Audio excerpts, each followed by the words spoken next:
Bulletin का बाकायदा आगाज करेंगे और सबसे पहले बात करेंगे लॉकडाउन में नरमी के असरात के हवाले से। मुल्क में कोरोना तेजी से फैलने लगा है। गुज़िश्ता 24 घंटों में 2,964 नए केसेस रिपोर्ट हुए हैं। मुल्क में कोरोना से मुतासर अफराद की तादाद 72,000 से तजावुज कर गई है। कोरोना 24 घंटों में मजीद 60 जिंदगियां भी निकल गया। मजीद जानिए इस रिपोर्ट में। भर में कोरोना वायरस के मरीजों में तेजी से इजाफा हो रहा है। कोरोना वायरस के मरीजों की तादाद 72,460 तक पहुंच चुकी है। गुज़िश्ता 24 घंटों के दौरान 2,964 नए केस रिपोर्ट हुए, जबकि 60 अफराद इंतकाल कर गए। मुल्क में मजमूई अमवात की तादाद 1,543 हो गई। नेशनल कमांड सेंटर के मुताबिक मुल्क भर में 26,083 मरीज सेहतयाब होकर घर जा चुके हैं। सिंध में कोरोना वायरस से मुतासरा मरीजों की तादाद 28,245, पंजाब में 26,240 हो गई है। केपी में कोरोना वायरस से मुतासरा मरीजों की तादाद 10,027 और बलूचिस्तान में 4,393 है। इस्लामाबाद में कोरोना से मुतासरा मरीजों की तादाद 2,599, आजाद जम्मू और कश्मीर में 255 और गिलगित में 711 हो गई है। गुज़िश्ता 24 घंटों में 14,398 टेस्ट किए गए। मजमूई तौर पर कोरोना के 5,61,136 टेस्ट किए जा चुके हैं। मुल्क भर में लॉकडाउन में नरमी या फिर मजीद सख्ती, हतमी फैसला आज होगा। वजीर आजम ने लॉकडाउन से मुतालिक फैसलों के लिए कौमी राब्ता कमेटी का इजलास आज तलब कर लिया है। कौमी राब्ता कमेटी का इजलास आज दोपहर 4:30 बजे वजीर आजम हाउस में होगा, जबकि डॉक्टर फैसल सुल्तान और doctor Zafar Mirza corona virus के फैलाव अमवात की शरह पर ब्रीफ भी करेंगे। मजीद जानेंगे हमारे नुमाइंदे इरफान मलिक हमारे साथ मौजूद हैं। इरफान, अहम इजलास होने जा रहा है, ये भी बताइएगा कि जो तजावीज़ सामने आई हैं वो क्या क्या है, कि कैसे फैसले होने चाहिए। देखिए, बड़ा अहम इजलास है। कोरोना वायरस की वबा बड़ी तेज़ी से पाकिस्तान में फैल रही है और हलाकतों की तादाद भी बढ़ती जा रही है। ऐसे मौके पर वज़ीर आज़म ने कौमी राब्ता कमेटी का इजलास तलब किया है, जिसमें सिविल और अस्करी मुआवनीन जितने भी हैं वो सब के सब इसमें शिरकत करेंगे और तमाम स्टेक होल्डर्स इस हवाले से वज़ीर आज़म को ब्रीफिंग देंगे। बताया जाएगा कि गुज़िश्ता 15 दिनों के दौरान सिचुएशन क्या रही और किस तेज़ी से ये बीमारी बढ़ती जा रही है, इस पर ब्रीफिंग दी जाएगी और उसके बाद मुतफ़िका फ़ैसला किया जाएगा कि आया लॉकडाउन को इसी तरह नर्म रखना है या इसको सख्त करना है, क्योंकि हलाकतों की तादाद पर बहुत से हुकूमती अकाबरीन भी गुज़िश्ता चंद रोज़ के दौरान तशवीश का इज़हार कर चुके हैं। वज़ीर आज़म को टिड्डी दल के बारे में भी ब्रीफिंग दी जाएगी, जिसने बड़े लेवल पर कम से कम 50 से ज़्यादा पाकिस्तान के अजला में फसलों को उजाड़ कर रख दिया है।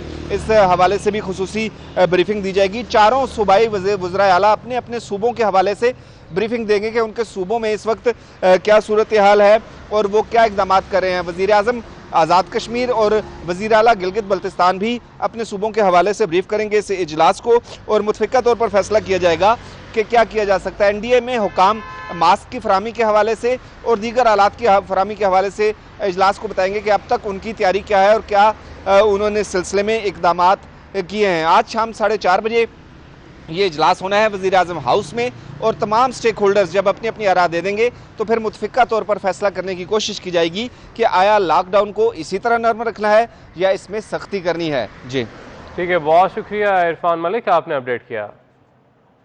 अभी आपको बताएं कि वज़ीर कानून फ़रूग नसीम ने वजारत से इस्तीफ़ा दे दिया है। ज़राए के मुताबिक वज़ीर कानून ने जस्टिस काजी फ़ैज़ ईसा पेश होने के लिए इस्तीफ़ा दिया है। मज़ीद जानेंगे हमारे नुमाइंदे अमानत गिशकोरी हमारे साथ मौजूद हैं। अमानत, बताइएगा। जी बिल्कुल, राय के मुताबिक वज़ीर कानून फ़रूग नसीम जो है उन्होंने अपनी वजारत से इस्तीफ़ा दे दिया है।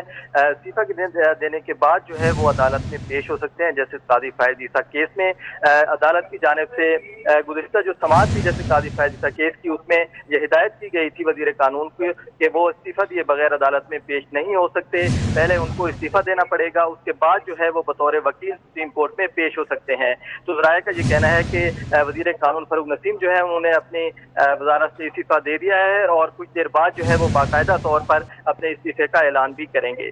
ठीक है, बहुत शुक्रिया अमानत, आपने अपडेट किया।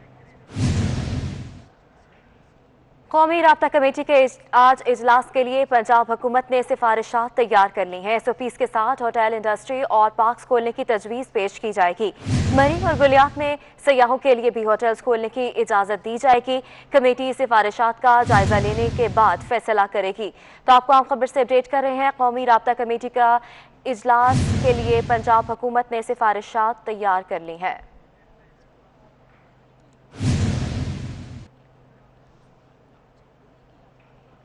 डीसी ऑफिस लाहौर के 12 मुलाजमीन कोरोना वायरस में मुब्तला हो गए। 188 अफराद के सैंपल्स में से डीसी ऑफिस के 12 मुलाजमीन में कोरोना की तस्दीक की गई है। मुलाजमीन में खौफ हरास जिला इंतजामिया ने तमाम मुलाजमीन के टेस्ट कराने का फैसला भी कर लिया है। तो आपको हम खबर से अपडेट कर रहे हैं। इसी हवाले से मजीद तफसीलात जान लेते हैं उस्मान अलीम से। जी उस्मान, हमें बताइएगा। शहर भर में कोरोना एसओपीज़ पर अमल दरामद करवाने वाली ज़िले इंतजामिया के अपने डीसी ऑफिस में कोरोना हिफाजती जो एसओपीज़ हैं उनको नज़रअंदाज किया जा रहा है। मुलाजमीन की जानिब से जो समाजी फासला है उसको यकीनी नहीं बनाया जा रहा, मास्क का इस्तेमाल जो है उसको यकीनी नहीं बनाया जा रहा। और यहाँ पर रिपोर्ट लेने से टोटल 188 बंदों के सैंपल्स जो हैं वो कोरोना के हवाले से महकमा सेहत की टीमों ने लिए, जिसमें से 12 सैंपल्स जो हैं वो पॉजिटिव आ गए, यानी कि डीसी ऑफिस के 12 मुलाजमीन में कोरोना वायरस की तस्दीक हो गई है। जिसके बाद यहाँ के जो मुलाजमीन थे उनको घरों में क्वारंटीना जो है वो कर दिया गया है। और ये टोटल 12 मुलाजमीन हैं। इब्तदाई तौर पर 107 मुलाजमीन के टेस्ट नमूने लिए गए, जिनमें से टोटल 7 अफराद में कोरोना पॉजिटिव आया, जबकि उसके बाद 81 अफराद के सैंपल लिए गए, मजीद सैंपल लिए गए, जिसमें से 5 मजीद अफराद में कोरोना पॉजिटिव आया। जिसके बाद यहाँ पे जो मुलाजमीन हैं, वर्कर्स हैं, वो जो हैं वो खौफ व रास में मुब्तला हैं। और इसके साथ साथ यहाँ पर जो कोरोना का खौफ है वो भी तारी होता जा रहा है, जिसके पेश नज़र जो ज़िले इंतजामिया है इसकी जानिब से डीसी ऑफिस के तमाम तर मुलाजमीन के कोरोना टेस्ट जो है वो करवाने का फैसला किया गया है। और इसी हवाले से जो महकमा सेहत की टीमें हैं उनकी ड्यूटियां लगा दी गई हैं। डीसी ऑफिस के मरहलावार जो है वो मुलाजमीन के टेस्ट करवाने का अमल शुरू कर दिया गया। और अब तक 188 अफराद के सैंपल में से 12 अफराद को कोरोना जो है वो मस्बत आया है। जी आगे बढ़ेंगे, आपको बताएं कि नून लीग और पीटीआई के गैर मुल्की पार्टी फंडिंग केस की समाअत कल होगी। इलेक्शन कमीशन में अदालती कार्रवाई का कल से दोबारा आगाज होगा। इलेक्शन कमीशन ने कोरोना वायरस के बायस अदालती कार्रवाई 2 माह के लिए मौखिर कर दी थी। इसी हवाले से मजीद तफसीलात जान लेते हैं ज़िशान भट्टी से। जी ज़िशान, हमें अपडेट कीजिएगा। जी बिल्कुल, देखिए इलेक्शन कमीशन ने मार्च में लॉकडाउन, कोरोना के बाद लॉकडाउन के बाद अदालती कार्रवाई भी 2 माह के लिए मौखर कर दी थी, जो कि कल से अब दोबारा उसका आगाज होगा। और कल ही इलेक्शन कमीशन में तहरीक इंसाफ और मुस्लिम लीग नून के खिलाफ जो मुबैना ममनुआ ज़राए से गैर मुल्की पार्टी फंडिंग केस है उनकी समाअत होगी। इसके अलावा वफाकी वज़ीर आबी वसाइल फैसल वाटा हैं, उनके खिलाफ नायबी की 4 दरखास्तें इलेक्शन कमीशन में दायर हैं। उन पर यह इल्ज़ाम आयद है कि उन्होंने कागजात नामजदगी में दोहरी शरीयत से मुतल्लिक जाली हदफनामा जमा करवाया था, उससे मुतल्लिक भी कल इलेक्शन कमीशन में समाअत होगी। जबकि अकबर बाबर को जो धमकियां मिल रही थी, जो दरखास्त गुजार हैं Tehreek Insaf party funding case में, उनके खिलाफ भी जो दरखास्तें दी गई थी वो भी कल केस की समाअत होगी। जी ज़िशान, बहुत शुक्रिया अपडेट करने के लिए।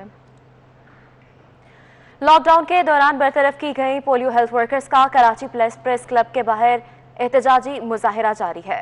हेल्थ वर्कर्स का कहना है कि वो कोरोना से नहीं बेरोजगारी से मर जाएंगे। तो आपको अपडेट कर रहे हैं, मजीद जानेंगे। मैं नुमाइंदे इरफान अब्बासी हमारे साथ मौजूद हैं। इरफान, बताएगा क्या मुतालबात हैं इनके? देखिए जी, बिल्कुल ये 100 से ज्यादा लोग हैं जो कराची प्रेस क्लब के ऊपर एहतजाज कर रहे हैं। इन्होंने हाथों में बैनर और प्ले कार्ड उठा रखे हैं जिनके ऊपर नारे दर्ज है। 1 साल से ये पोलियो वर्कर के तौर पर खिदमत अंजाम दे रहे थे, बच्चों को पोलियो से बचाव की वैक्सीन पिला रहे थे। उसके बाद इनको एक नोटिफिकेशन के जरिए बरतरफ कर दिया गया, जिसके बाद ये आज कराची प्रेस क्लब पर पहुंचे और एहतजाज इनकी जानिब से किया गया। जब हमने इनसे पूछा था कि आपने महकमा सेहत सिंध के किसी भी ओहदेदार या अफसर से राब्ता किया है, तो उनका कहना था कि जी हमने मुतादिद दफ़ा कोशिश की थी कि उनसे राब्ता किया जाए, ताहम इनसे अभी तक इनका राब्ता नहीं हुआ है। और इनकी कोशिश है कि अगर यहाँ इनसे किसी की मुलाकात हो तो फिर ये अपने मसाइल रख सकें। जी ठीक है, बहुत शुक्रिया इरफान, आपने अपडेट किया। कराची की ली मार्केट में गोदाम में आग लग गई। फायर ब्रिगेड की 4 गाड़ियां आग बुझाने में मसरूफ है। आपको अपडेट कर रहे हैं कराची से, जहां की ली मार्केट में गोदाम में आग लग गई है। इस वक्त फायर ब्रिगेड की 4 गाड़ियां हैं जो कि आग बुझाने में मसरूफ है। मनाजर भी आप देख सकते हैं किस कदर शदीद ये आग है, जबकि आप देख सकते हैं कि जो धुआं है वो बादलों की तरफ चढ़ता दिखाई दे रहा है। मजीद जानेंगे, मैं नुमाइंदे जावेद का इमखानी हमारे साथ मौजूद है। जावेद, बताएगा क्या कहना है यहाँ पर फायर ब्रिगेड हुकाम का, कब तक आग पर काबू पा लिया जाएगा? बिल्कुल जी, on city area, congested area, बहुत छोटी गलियां हैं, जिना मार्केट के करीब का इलाका है। रिवर एरिया चलाया जाता है यहाँ पर, और जो इमारत है उसके ऊपर बलाई मंजिलों में जो रिहायशी इलाका है, रिहायशी फ्लैट्स बने हुए, जबकि नीचे जो है दुकानें और गोदाम बनी हुई थी, जिस पर इलाका मकीनों और दुकानदार का ये दावा है कि शॉर्ट सर्किट के बाईस आग लगी है। जैसे बिजली एक बार आकर गई है तो उसके बाद जो धुआं निकलता हुआ दिखाई दिया दुकान से, चप्पलों का गोदाम था, प्लास्टिक आइटम का कन्फेक्शनरी थी, जिसके बाद आग जो है फैलती हुई दिखाई दी। इस वक्त भी जो है वो फायर ब्रिगेड काम आग बुझाने में मसरूफ है। जब से फायर ब्रिगेड के एसओ ने हमसे बात की है तो अब्दुल हादी का ये कहना है कि आग अंडर कंट्रोल है, लेकिन अभी भी 2 घंटे मजीद दरकार होंगे, इसलिए जो सामान मौजूद है गोदामों के अंदर उसमें प्लास्टिक आइटम और माचिस के कार्टन भी मौजूद है। माचिस के बाइस जो वो कबल वक्त होगा, ये कहना कि आग को मुकम्मल कंट्रोल कर लिया। जब तक उन माचिस के कार्टन को बाहर नहीं निकाल लिया जाता, जब तक ऑपरेशन जो है वो जारी रहेगा। जी ठीक है जावेद, आपने अपडेट किया, बहुत शुक्रिया आपका। सिंध हुकूमत लॉकडाउन खत्म करने को तैयार नहीं। सिंध हुकूमत ने लॉकडाउन में नरमी और एसओपीज पर सख्त इकदाम का फैसला कर लिया। वज़ीर आला मुराद अली शाह सिफारिशात आज कौमी राब्ता कमेटी इजलास में पेश करेंगे। मज़ीद तफसीलात जान लेते हैं आज़ाद नोहड़ियों से। जी आज़ाद, अपडेट कीजिएगा। जी बिल्कुल, जो है कोरोना खतरनाक वबाई वायरस है, इस सूरत हाल में लॉकडाउन की मुद्दत जो है वो रात गए ख़त्म हो चुकी है। उसके बाद में लॉकडाउन को जो बरकरार रखने के हवाले से सिंध हुकूमत मुकम्मल तौर पर डट चुकी है, लेकिन सिंध हुकूमत ने जो है लॉकडाउन में नरमी लाने के हवाले से जो है मुख्तलिफ सिफारिशात जो है तैयार कर ली है, जिसमें ख़ास तौर पर जो मार्केट्स हैं, शॉपिंग मॉल, छोटी बड़ी बाज़ारें हैं, इनका जो वक्त है वो जो बढ़ाने का पर जो है गौर किया जा रहा है। जिसके साथ साथ जो इंटरसिटी बस सर्विस जो है उसको भी खोलने पर जो है सिंध हुकूमत ने एक सिफारिश जो है तैयार कर दी है। इस हवाले से सिंध हुकूमत ने यह भी फैसला किया है कि ख़ास तौर पर जो इंटरसिटी बस सर्विस है, यानी शहर से बाहर जाने वाली बस सर्विस है, बैनुल सूबाई बस सर्विस है, उसको खोला नहीं जा सकता है, क्योंकि इस वक्त जो सिंध में कोरोना की सूरत हाल जो है ख़तरनाक शक्ल इख्तियार करती जा रही है। इस हवाले से आज वज़ीर-ए-आज़म इमरान खान की ज़ेर सदारत कौमी राब्ता कमेटी का इजलास होगा, जिसमें वज़ीर आला सिंध सैयद मुराद अली शाह वीडियो लिंक के जरिए शरीक होंगे। उस इजलास में इस वक्त जो कोरोना वायरस की वबाई सूरत हाल है, जो सिंध हुकूमत या वफाकी हुकूमत ने जो लॉकडाउन में नरमी लाई है, उस नरमी के बाद में जो कोरोना केसेस बढ़ रहे हैं या अमवात बढ़ रही है, इस तमाम तर सूरत हाल पर वज़ीर आला सिंध उन्हें ब्रीफिंग देंगे। सिंध हुकूमत ये ख्वाहिशमंद है कि इस लॉकडाउन में नरमी लाई जाए और ख़ास तौर पर जो सिंध हुकूमत की जो SOP है उस पर मुकम्मल तौर पर अमल दरामद किया जाए। इस हवाले से हतमी फैसला जो आज कौमी राब्ता कमेटी के इजलास में होगा, लेकिन सिंध हुकूमत अपडेट करने के लिए। हाफिजाबाद में रुकने पंजाब असेंबली डॉक्टर मजहर अली शेख ने कोरोना को शिकस्त दे दी है, जबकि हाफिजाबाद ही के डॉक्टर यासीन अंसारी भी कोरोना वायरस से शफायाब हो गए हैं। दोनों डॉक्टर्स अपने अपने निजी क्लिनिक पर मरीजों के इलाज के दौरान कोरोना का शिकार हुए थे। मज़ीद तफसीलात जान लेते हैं मियां मजहर से। जी मियां मजहर, हमें बताइएगा। जी बिल्कुल, ये हाफिजाबाद के लीगी MP हैं डॉक्टर मुजफ्फर अली शेख और मशहूर डॉक्टर हैं यासीन, जिन्होंने कोरोना को शिकस्त दे दी है। ज़राए के मुताबिक दोनों डॉक्टर अपने क्लिनिक्स पर मरीजों को चेक करते हुए कोरोना का शिकार हो गए थे। डॉक्टर मुजफ्फर अली शेख पिछले 10 दिन से नॉर्मल हॉस्पिटल में वो क्वारंटाइन थे, जबकि डॉक्टर यासीन घर पर ही क्वारंटीना किए गए थे। दोनों डॉक्टर ने सेहतयाब हो गए हैं। खानदानी ज़राए के मुताबिक अब वो अपने मामूल के जो है मामला को वो निपटाने में शुरू कर दिए हैं। जी मियां मजहर, बहुत शुक्रिया अपडेट करने के लिए। और अब कुछ बात करते हैं कराची तैयारा हादसे के हवाले से। आपको बताएं, कराची तैयारा हादसे में जख्मी होने वाली घरेलू मुलाजिमा दम तोड़ गई है। घर की वाहिद कफील नाहिदा 49% झुलस गई थी। तो आपको ये अफसोसनाक खबर से अपडेट कर रहे हैं, कराची तैयारा हादसे में जख्मी होने वाली घरेलू मुलाजिमा दम तोड़ गई।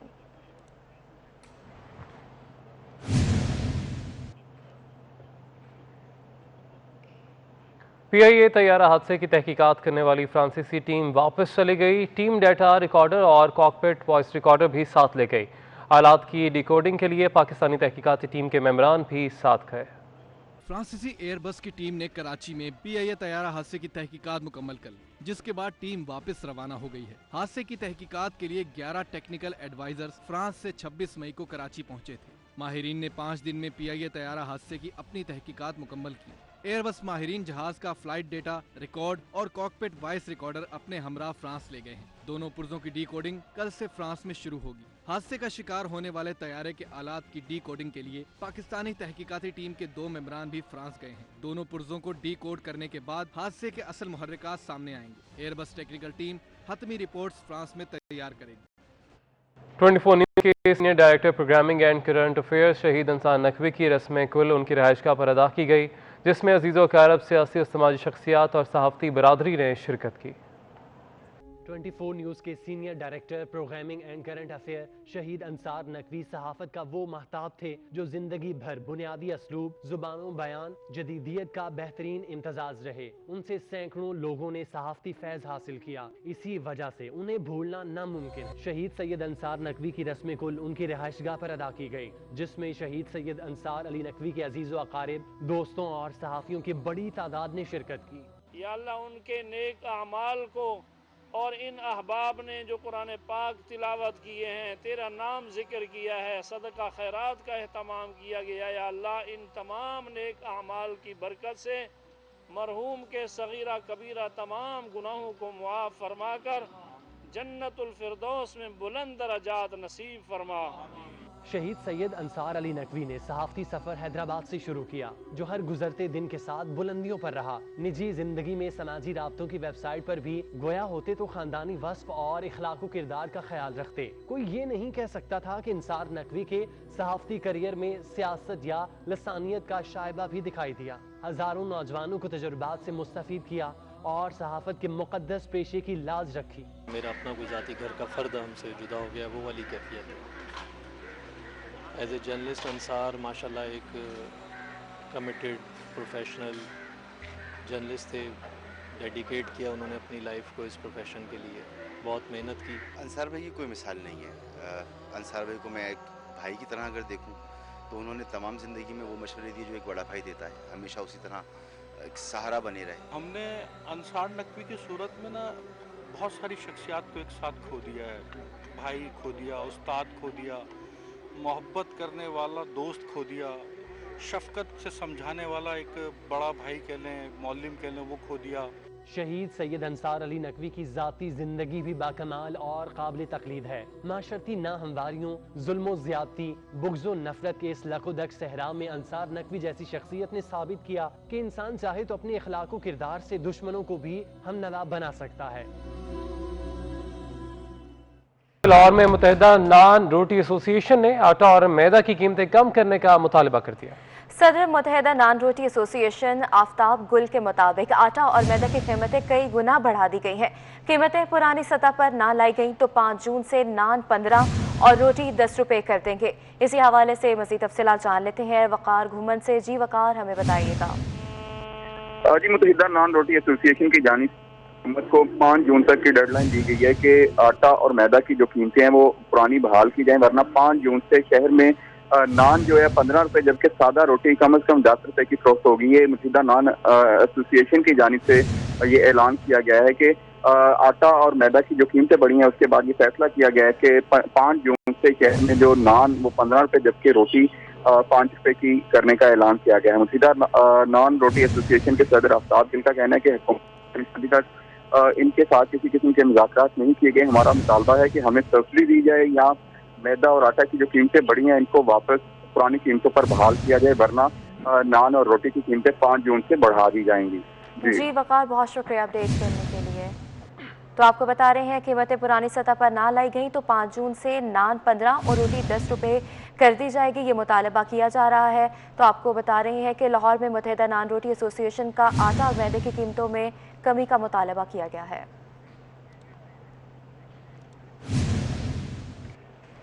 कराची में भैंस कॉलोनी के करीब ट्रेन पटरी से उतर गई। मालगाड़ी आपको बताएं कि मॉलिंग एरिया में पटरी से डीरेल हुई है। मनाजिर भी आप देख सकते हैं। कराची में भैंस कॉलोनी के करीब ट्रेन पटरी से उतर गई है जबकि मालगाड़ी मॉलिंग एरिया में पटरी से डीरेल हुई।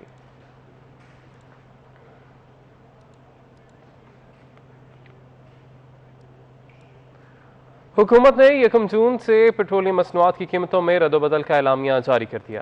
पेट्रोल की फी लीटर कीमत में 7 रुपए 6 पैसे, लाइट डीजल 9 रुपए 37 पैसे और मिट्टी का तेल 11 रुपए 8 पैसे सस्ता कर दिया गया है। वजारत खजाना ने 1 जून से पेट्रोलियम मसनूआत की कीमतों में ज्यादातर कमी का ऐलान कर दिया। वजारत खजाना के नोटिफिकेशन के मुताबिक पेट्रोल की कीमत में फी लीटर 7 रुपए 6 पैसे कमी की गई है, जिसके बाद नई कीमत 74 रुपए 52 पैसे फी लीटर होगी। लाइट डीजल ऑयल की कीमत में 9 रुपए 37 पैसे फी लीटर कमी के बाद नई कीमत 38 रुपए 14 पैसे फी लीटर होगी, जबकि मिट्टी के तेल की कीमत में फी लीटर 11 रुपए 88 पैसे कमी के बाद बाद नई कीमत 35 रुपए 56 पैसे होगी। डीजल की कीमत में फी लीटर 5 पैसे इजाफा किया गया है, जिसके बाद नई कीमत 80 रुपए 15 पैसे फी लीटर मुकर्रर की गई है। पेट्रोलियम मसनूआत की नई कीमतों का इतलाक हो गया है। कराची में पेट्रोलियम मसनूआत की कीमतें कम होने के बावजूद महंगाई कम न हो सकी।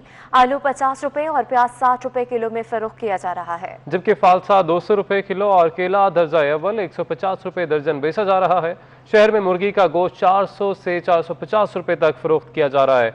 मज़ीद जानेंगे हमारे नुमाइंदे हबीब खान हमारे साथ मौजूद हैं। हबीब बताएगा तफसीलात।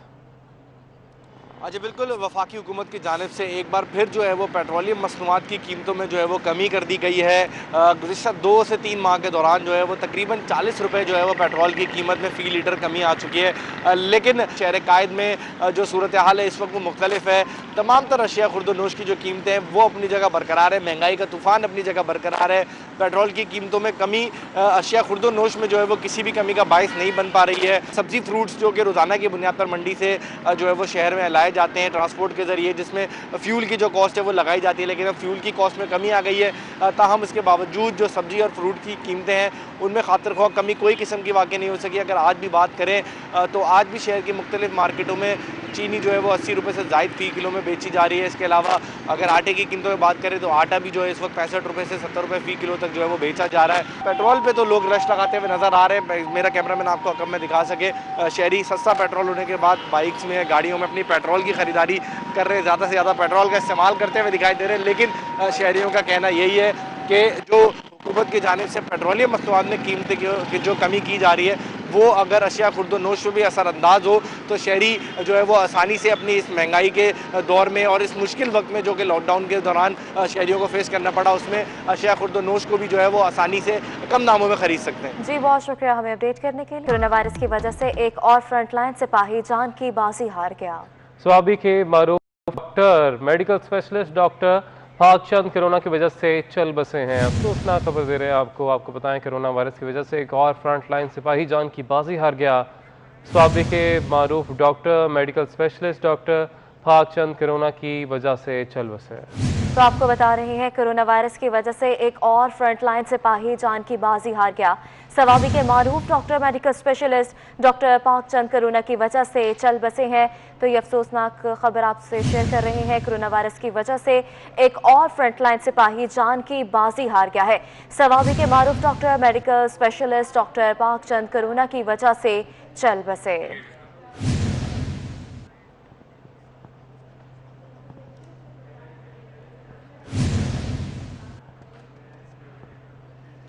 कौमी असम्बली में कायदे हिज़्ब इख्तिलाफ शहबाज शरीफ ने कल नैब के सामने पेशी के मौके पर गिरफ्तारी से बचने के लिए लाहौर हाई कोर्ट में दरख्वास्त जमानत कबल गिरफ्तारी दायर कर दी है। तो आपको अपडेट करें हम खबर से। कौमी असम्बली में कायदे हिज़्ब इख्तिलाफ शहबाज शरीफ ने कल नैब के सामने पेशी के मौके पर गिरफ्तारी से बचने के लिए लाहौर हाई कोर्ट में दरख्वास्त जमानत कबल गिरफ्तारी दायर कर दी है। तो आपको हम खबर से अपडेट कर रहे हैं। कौमी असम्बली में कायदे हिज़्ब इख्तिलाफ शहबाज शरीफ ने कल नैब के सामने पेशी के मौके पर गिरफ्तारी से बचने के लिए लाहौर हाई कोर्ट में दरख्वास्त जमानत कबल गिरफ्तारी दायर की।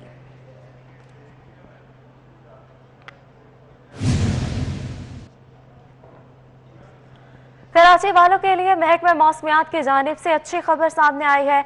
आइंदा 2 रोज में मौसम अबर आलूद रहेगा, साथ ही हल्की बारिश का भी इम्कान है। चीफ मेट्रोलॉजिस्ट सरदार सरफराज कहते हैं कि बहरा अरब के जनूब मगरिब में डिप्रेशन बन गया है। डिप्रेशन आइंदा 36 घंटों के दौरान साइक्लोन की शक्ल इख्तियार कर सकता है। उनका मजीद क्या कहना है, आइए जानते हैं। मैक्सिमम 36 से 37 इस रेंज में रहेगा तो जनरली तो कराची का ये वेदर रहेगा। साइक्लोन के हवाले से आपने पूछा तो साइक्लोन तो अभी नहीं बना, ये डिप्रेशन है जो इस वक्त कराची से 1285 किलोमीटर नीचे जुनूब में है और बम्बे से भी उसका डिस्टेंस 580 किलोमीटर बनता है। तो ये डिप्रेशन है जुनूब मशरकी बहरा अरब में और इम्कान ये है कि अगले 24 या 30-36 घंटों में ये साइक्लोन बन सकता है और फिर इसका रुख बम्बे और इंडियन जॉइनिंग जो गुजरात एरिया है उसी की तरफ रहेगा, उस तरफ ट्रैक करेगा। ये बरे सगीर के रिश्वा हज़रत शाह शम्स सब्ज़वारी तबरेज़ी का 767वां सालाना 2 रोज़ा उर्स आज मुल्तान में शुरू हो रहा है, जबकि उर्स की मुनासबत से दरबार शरीफ पर सिक्योरिटी के सख्त इंतजाम किए गए हैं। मज़ीद जानेंगे हमारे नुमाइंदे गौहर रहमान हमारे साथ मौजूद हैं। गौहर बताएगा तफसीलात। जी बिल्कुल बिल्कुल बरसगीर पाको हिंद के अजीम सूफी बुजुर्ग हशमस तब्रेज़ सब्जवारी रहमतुल्लाह अलैह का 767वां सालाना सह रोज़ा उर्स की तकरीबात का आज से मुल्तान में आगाज़ हो चुका है। 2 रोज़ा तकरीबात थी। जोनल एडमिनिस्ट्रेटर औकाफ की जानिब से दरबार शरीफ पर चादर चढ़ाई गई है और ज़ायरीन की बड़ी तादाद है दरबार का रुख रही है, लेकिन इस बार ये उर्स मुबारक है, ये आम हालात में नहीं हो रहा। कोरोना के हवाले से जो SOP जारी किए गए हैं हुकूमत पंजाब की जानिब से, उन पर अमल दरामद करते हुए तमाम जो ज़ायरीन हैं उनके लिए ज़रूरी करार दिया गया है कि दरबार में आने के हवाले से उनके लिए मास्क का इस्तेमाल करना ज़रूरी है और मुख्तलिफ जगहों पर ज़ायरीन को रोक कर उनके हाथ भी सैनिटाइज किए जा रहे हैं और उस समाजी फासले के हवाले से भी दरबार में दाखिले के हवाले से दायरे लगाए गए। इस हवाले से ज़ायरीन की बड़ी तादाद जो है दरबार पर आ रही है, रुख कर रही है, दुआएं मांग रही है, मन्नतें मांग रही है। इसके अलावा अगर सिक्योरिटी के हवाले से बात की जाए तो सिक्योरिटी के भी सख्त इंतजामात किए गए हैं। पुलिस के तकरीबन 200 से ज़ायद एहलकार यहाँ पर तैनात किए गए हैं। मरहलावार चेकिंग भी की जा रही है। ज़ायरीन यहाँ पर आ रहे हैं, मन्नतें मुरादें मांग रहे हैं, लेकिन जो कोरोना की वबा के हवाले से जो SOP जारी किए गए हैं तो ज़ायरीन को मरहलावार दरबार के अंदर आने दिया जा रहा है, चेकिंग भी की जा रही है और उनके लिए ज़रूरी करार दिया गया है कि वो मास्क और ग्लव्स का इस्तेमाल ज़रूरी करें। जी ठीक है, बहुत शुक्रिया, आपने अपडेट किया गौहर। गुजरांवाला में पुलिस ने 21 साल पुराने कत्ल केस में मुलजिम पकड़ लिया है। मुलजिम मोहम्मद इमरान ने 1999 में घर में घुसकर फायरिंग से 2 अफराद को कत्ल किया था। तो आपको अपडेट कर रहे हैं, मजीद जानेंगे, हमारे नुमाइंदे हमारे साथ मौजूद हैं। जाहिद इकबाल आना, अपडेट कीजिएगा।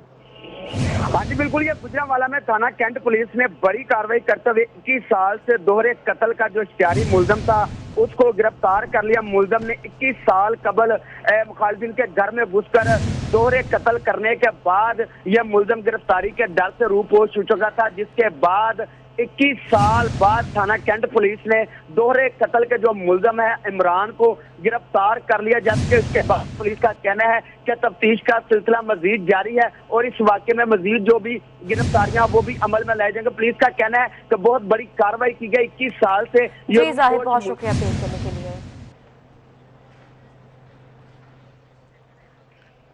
मुल्क में महंगाई बढ़ गई। अदारा शुमारियात ने महंगाई की माहाना रिपोर्ट जारी कर दी है। मई में महंगाई की शरह 8.22% रही। इदारा शुमारियात के मुताबिक अप्रैल के मुकाबले में मई में महंगाई 0.32% इजाफा हुआ। मजीद तफसीलात जान लेते हैं वकास अजीम से। जी वकास, बताइएगा।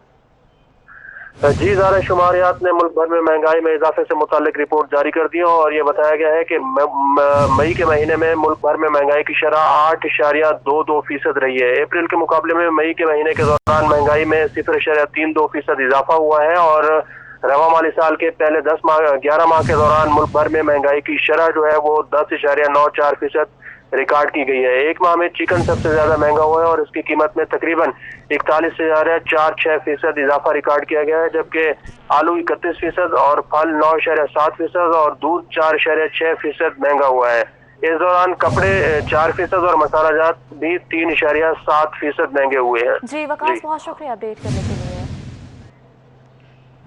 मुजफ्फरगढ़ में तेज आंधी से आम के बागात बुरी तरह मुतासिर हुए हैं। टिड्डी दल के बाद तेज आंधी से नुकसान पर किसान परेशान दिखाई देते हैं। इसी हवाले से मजीद जानेंगे हमारे नुमाइंदे आमिर डोगर से। आमिर, अपडेट कीजिएगा इस हवाले से। बिल्कुल, मुजफ्फरगढ़ में ऐसा है कि किसानों की मुश्किलात कम होने का नाम ही नहीं ले रही। मुजफ्फरगढ़ में पहले बारिशों की वजह से किसानों को गंदम में नुकसान बर्दाश्त करना पड़ा, जिसके बाद टिड्डी दल की जानिब से मुजफ्फरगढ़ के मुख्तलिफ इलाकों में हमले जो है अभी भी जारी हैं, जिसकी वजह से फसलों को नुकसान पहुँच रहा है। और अब गुज़िश्ता रात चलने वाली आंधी की वजह से मुजफ्फरगढ़ में जो आम के बागात हैं उन्हें शदीद नुकसान जो है वो पहुँचे और किसान जो है वो खास इस हवाले से परेशान दिखाई देते हैं। किसानों की जानिब से ये कहा गया है कि एक बाग में कम अज़ कम 2.5 लाख का उन्हें नुकसान बर्दाश्त करना पड़ रहा है। और इसके अलावा मुजफ्फरगढ़ में 10 एकड़ पर यह बताया जा रहा है कि चलने वाली आंधी की वजह से जो आम के बागात हैं उनसे आम जो है वो नीचे गिर चुके हैं और इस वक्त किसान जो वो खासे परेशानी का शिकार हैं। किसानों की जानिब से यह मुतालबा किया गया कि महकमा ज़राअत को और ज़िला इंतज़ामिया को चाहिए कि फौरी तौर पर इन इलाकों का सर्वे किया जाए जहाँ आंधी की वजह से नुकसान उन्हें बर्दाश्त करना पड़ रहा है। और जो व्यापारी हजरात अपडेट करने के लिए। हैदराबाद के फ्रूट मार्केट में भी फलों के बादशाह आम की खरीदारी में तेजी आ गई है। कच्चे आमों को पेटियों और मटकों में रखकर पकाने का सिलसिला भी जारी है। मजीद बता रहे हमारे नुमाइंदे अली हमजा। जी अली। फलों के बादशाह आम ने हैदराबाद में भी एंट्री दे दी और हैदराबाद की जो फ्रूट मार्केट है इस वक्त उसमें बड़ी तादाद में आम मौजूद हैं। आप देख सकते हैं इस वक्त भी कि आम जो है वो मुख्तलिफ इकसाम के आम यहाँ पर जिनकी पाल लगाई जा रही है, यानी जो कच्चे आम हैं उन्हें पेटी में रखकर और मटकों में रखकर जो कारपेट है उससे पकाया जा रहा है और जो मुख्तलिफ जगहों पे एक्सपोर्ट किए जाएंगे। मुख्तलिफ मराहिल से गुजर कर ये आम तैयार होता है, जो कि कच्ची केरी जब बागात से आती है तो मार्केट में आकर उसको कारपेट लगाकर तैयार किया जाता है। और मुख्तलिफ इकसाम के आम है जिसमें चौसा है, दशहरी है, सिंदड़ी है, बैंगन फली और दीगर कई इकसाम है, जिनमें से कुछ इकसाम इस वक्त मार्केट में आ चुके हैं जबकि कुछ इकसाम आना बाकी हैं। तो जैसे ही आम की फसल तैयार हुई है और मार्केट्स में आम आया है तो ना सिर्फ जो शहरी हैं आम के शौकीन हैं वो खुशी का इज़हार कर रहे हैं, बल्कि जो ताजिर बरादरी है, जो फ्रूट के ताजिर हैं वो भी काफ़ी खुश हैं, क्योंकि लॉकडाउन में नरमी के बाद ये पहला मरहला है कि हैदराबाद में जो आम की खरीदारी है ठीक है। बहुत शुक्रिया, आपने अपडेट किया। न्यूज़ स्टूडियो से फिल वक्त इतना ही। मज़ीद बाखबर रहने के लिए देखते रहिए 24 न्यूज़ HD।